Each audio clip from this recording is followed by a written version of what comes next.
The NAVIO surgical system has a small footprint that seamlessly integrates into OR workflows.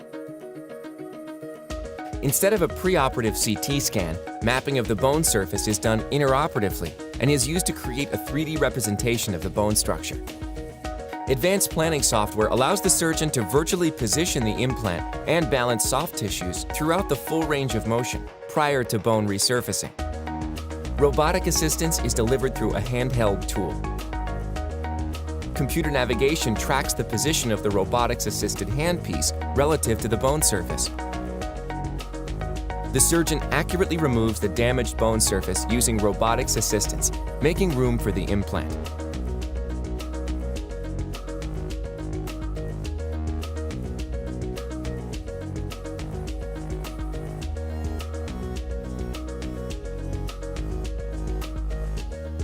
The final step confirms the implant is placed accurately, as intended, based on the surgical plan.